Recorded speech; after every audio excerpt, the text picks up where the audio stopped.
हम लोग वैद्युत चुंबक के बारे में पढ़ते हैं। तो वैद्युत चुंबक की डेफिनेशन, वैद्युत धारा के उपयोग से बने चुंबक वैद्युत चुंबक कहलाते हैं।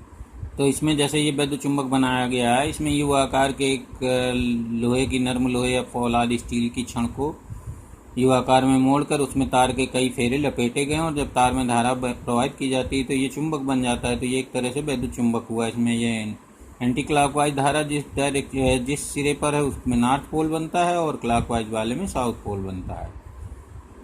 अब आगे जब लौ चुंबकीय पदार्थ की क्षण धारावाही प्रणालिका के भीतर रखते हैं तो क्षण चुंबक बन जाती है, वो भी वैद्युत चुंबक कहलाती है। तो इस तरह से वैद्युत चुंबक वैद्युत धारा के उपयोग से बनाए जाते हैं। वैद्युत चुंबक के उपयोग समझ लीजिए।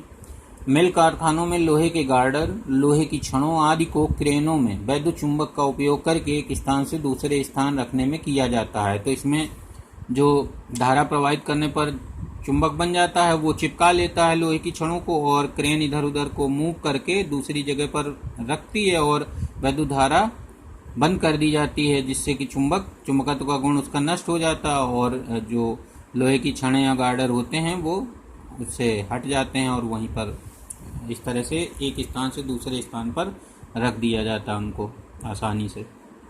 दूसरा है, शरीर में धंसे लोहे के छर्रे निकालने के लिए वैद्युत चुंबक का उपयोग करते हैं। या कील कोई धंस जाए, मान लीजिए ज़्यादा अंदर धंस गई, दिख नहीं रही, तो उसको हम लोग वैद्युत चुंबक के द्वारा खींच सकते हैं, उससे निकालने का उपयोग किया जाता है।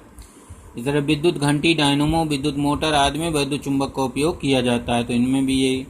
अब चुंबकीय क्रोड किसको कहते हैं, देखिए। ट्रांसफार्मर, डायनमो, चौक कुंडली आदि में लौह चुंबकीय पदार्थ का प्रयोग कर वैद्युत चुंबक की प्रबलता को बढ़ाते हैं और इस पदार्थ को ही चुंबकीय क्रोड कहते हैं कि यानी जिस पदार्थ के रखने पर वैद्युत चुंबक की जो चुंबकीय प्रवृत्ति है वह बहुत अधिक हो जाती है, यानी प्रबलता बहुत, चुंबकीय क्षेत्र की प्रबलता बढ़ जाती है, उसी पदार्थ को कहते हैं चुंबकीय क्रोड।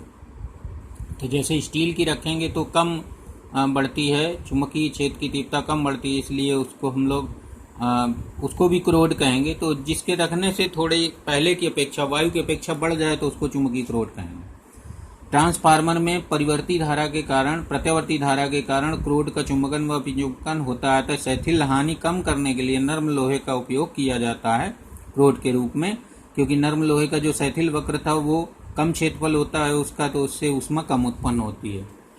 अब भंवर धाराएं पढ़ लीजिए। भंवर धाराएं क्या होती हैं, जब लौह चुंबकीय पदार्थ परिवर्ती चुंबकीय क्षेत्र में रखा जाता है या स्थायी चुंबकीय क्षेत्र में गति करता है तो उसके संपूर्ण आयतन में चक्करदार धाराएं उत्पन्न हो जाती हैं, जिन्हें भंवर धाराएं कहते हैं। इनको आगे वाले विद्युत चुंबकीय प्रेरण वाले चैप्टर में एक्चुअल में पढ़ाया जाएगा, मैंने इसी में लिख दिया है विद्युत चुंबकीय प्रेरण में, और इसको एक बार पढ़ाया जाएगा। तो यहाँ पर ये भंवर धाराएं दिखाई गई हैं। ये नर्म लोहे का टुकड़ा है, इसको चुंबकीय पदार्थ का टुकड़ा है, नर्म लोहे या फौलाद जो भी कह लीजिए, बाह्य चुंबकीय क्षेत्र में इसमें गति कराया जाता है, तो इसके अंदर इस तरह चक्करदार धाराएं उत्पन्न होती हैं।